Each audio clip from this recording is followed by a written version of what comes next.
Dito.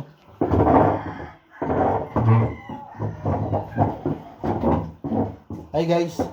Makain lang tayo ng isda at papaya. Yung papaya.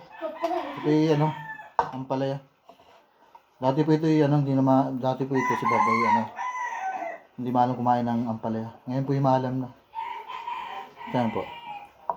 Tingnan natin ito. Diyan pa maalam. Maalam ka na. Di ba? Di ba kumain kang nakaraan? Hipang muna. Hipang mo muna.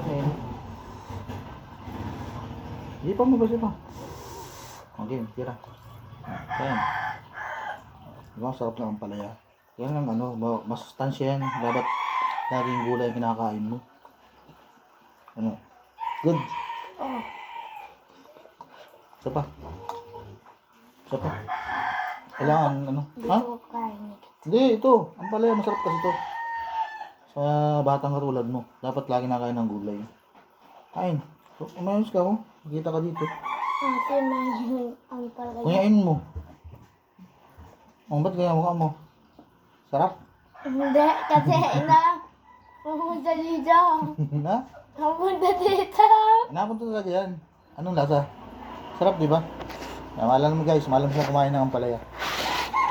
Dalawa lang kinakain niya ngayon, munggo tsaka ampalaya.